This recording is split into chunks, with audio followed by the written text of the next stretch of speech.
needs now. What the world needs now. What the world needs now. What the world needs now. Love, sweet love needs now. It's the only thing on this day. And of course, I am so grateful to be hosted here at the home of one of the most impactful feminist leaders of all time. Yes. And one of the most incredible women on the planet, and I think that is a true statement, and someone who has been such an important advisor, mentor, and supporter to me over the years, Gloria Steinem. So, thank you so much. I hope that you will consider this living room part of your planning and your own meeting places, whatever they may be. Happy anniversary. Thank you so much for this honor to be a part of this sacred circle, to be here. Thank you, Gloria, for having us in your beautiful home that is full of magic. Feminist.com was a place that helped me see a role for myself in my life, a community, an intergenerational community, a place to nourish feminist activism and advocacy, but also our inner lives, which Marianne had the foresight of founding to talk about how those of us who identify as spiritual or as seekers could also find that meaning and that we're not separate from the movement of feminism, that we can all be together and have our different theories of change and approaches and be together and be united. That someone figured it out, that feminism was the problem. It was the biggest threat to patriarchy. I mean, seriously. I mean, somebody figured it out and went after silencing women. And I really do believe feminism is the movement to free democracy from patriarchy. And we are seeing, I'd like to think it's the death rattle of patriarchy, but it's pretty desperate and pretty vicious.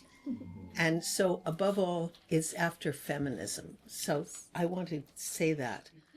Feminism has become more urgent because everything is moving faster. In so many ways, though, I also see in my Feminist.com world, in this room, in my V-Day world of artists and activists and survivors, we are so powerful. You know, we have to understand that Black women and women of color generally are in dire straits and, you know, afraid not only about losing their jobs, but about losing their lives because the threats against us are very physical.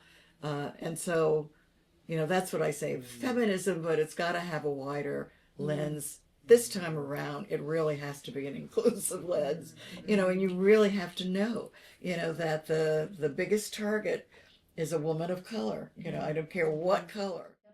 Why is it that the absolute misogyny that we saw on display every day against Kamala Harris is not included in the analysis of how we got here?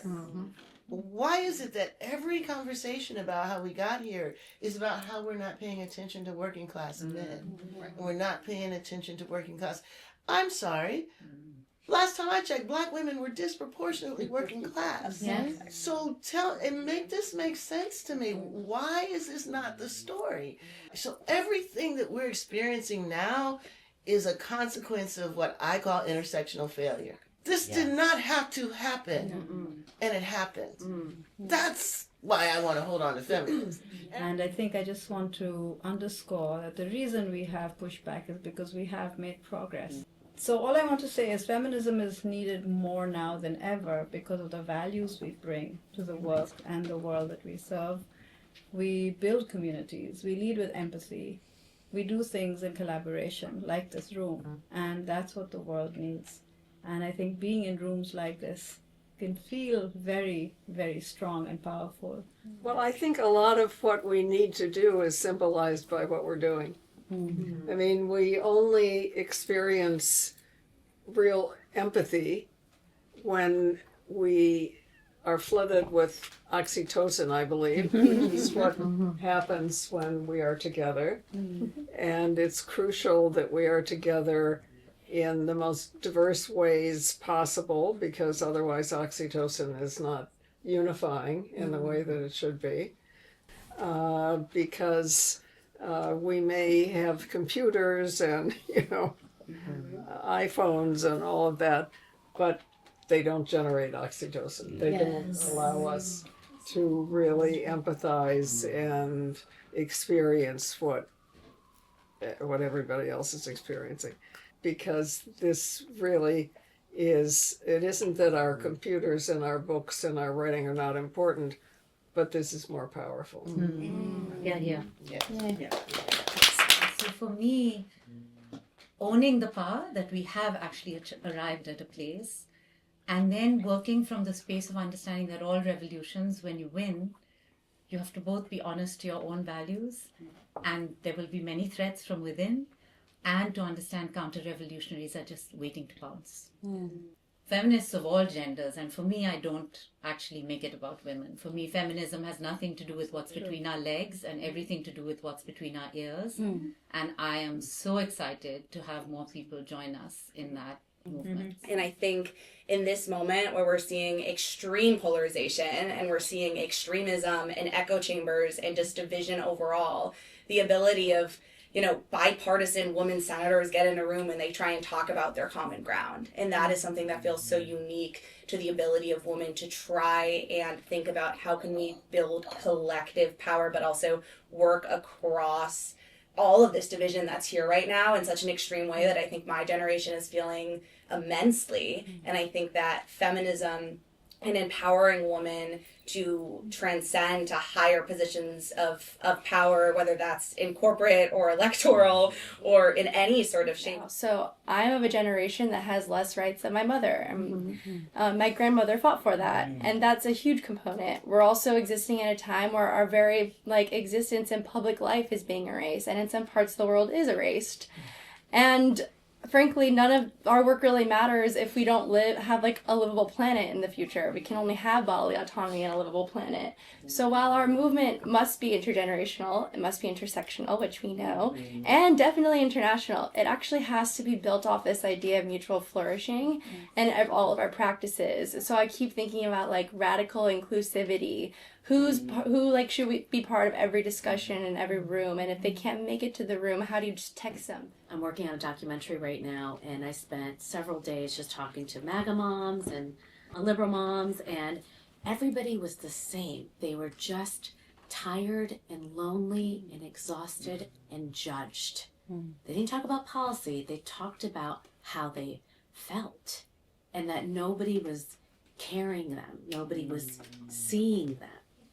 And so, if anything, there feels like there's a moment where we have to invest more in women and more in our issues and more in our causes, and figure out how I think we build the world that I think that everybody wants to see. Because I do think that people, going back to this point about the algorithms, there are 5 companies that own everything that we see. We don't want to hate each other. We don't want to be this angry, but they're doing it because they're making money from it. Because our work is being shut down by Facebook and Instagram. And so, I think that we have to spend that energy and that effort both on media and figuring out how we fight against the algorithms. Because that's the way today you fight. Yes, we march, but we also march on Instagram. Digitally. Literally, digitally. I think what's so clear is we're living in fascism, we're living in an authoritarian regime here, and authoritarianism is on the rise everywhere in the world, not everywhere, but all over the world, right? That is what is happening. And what is very clear is authoritarian regimes always use gender. That is always the first thing. That is what they do, right? It's they go after reproductive rights. They ban gender studies in Hungary. They, ban in Turkey, legislation on domestic violence, taking it away. In Russia, the same. That's just what happens. And of course, that's happening here. And I feel they understand the power of gender. And on the alternative, the reality is the only way we will overcome authoritarianism, the only way is feminist movements. And some people know me as a labor leader. And thanks to Gloria Steinem and Ellie Smil, I consider myself a feminist, okay?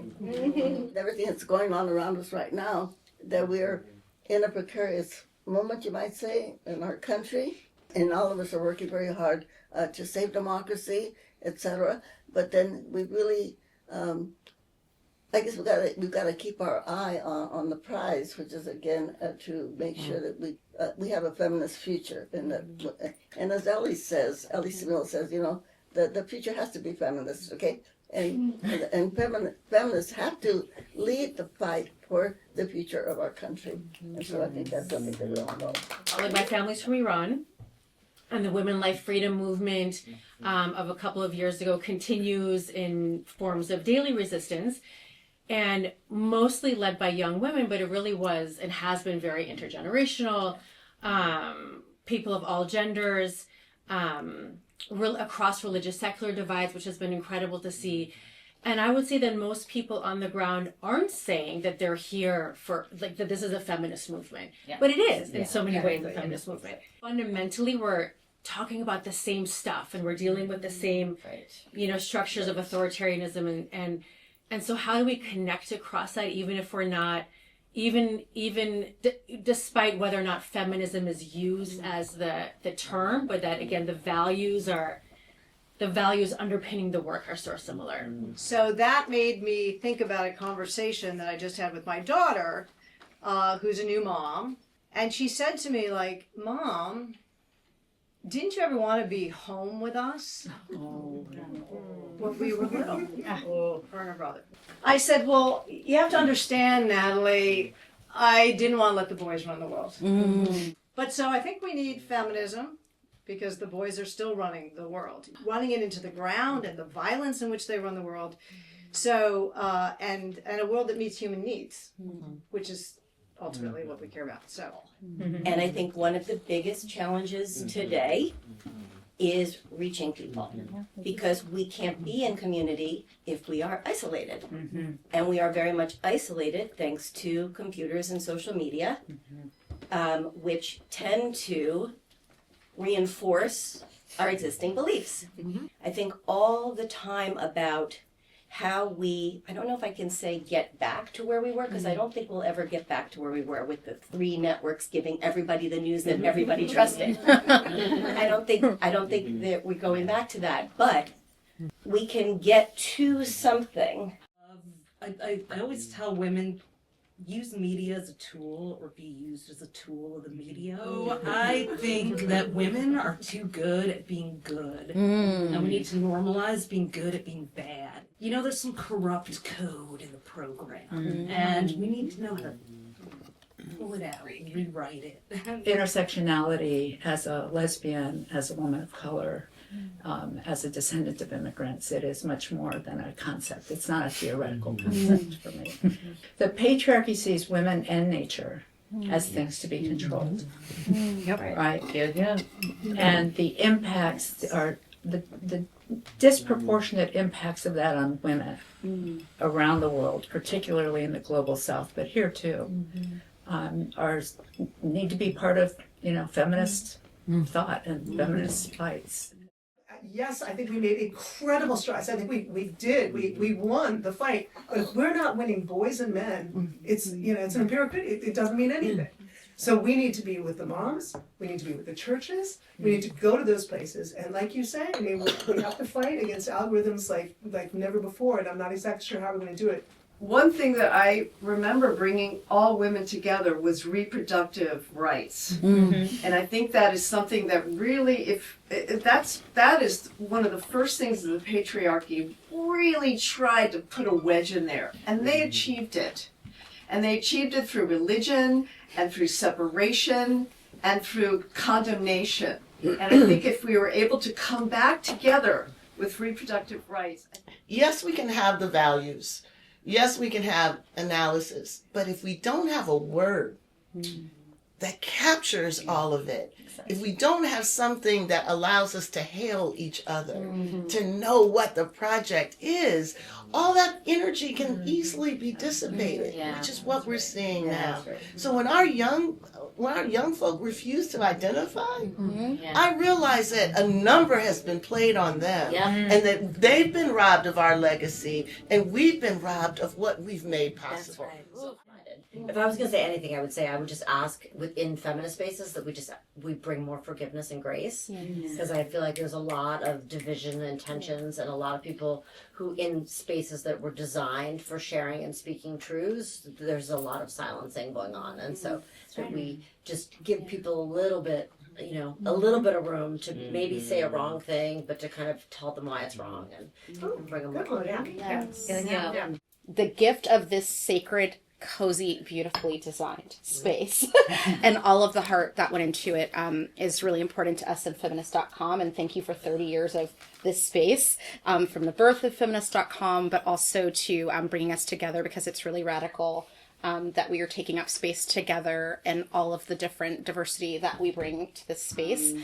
We at Feminist.com are so committed to doing everything that we can in this moment with our site and our organization to step up and lift up this whole collective movement. And so I just want to offer up the organization and the website to doing whatever we can in this moment. And, I'm literally so blessed. I can't imagine a better anniversary than this. Oh my God. This is only the beginning in my head of the next 30 years of what we can do. We got the power. We have the power. What kind of power? Feminist power. Are we going to use our feminist power to bring down the patriarchy? What do we say? ¿Se puede? Sí se puede.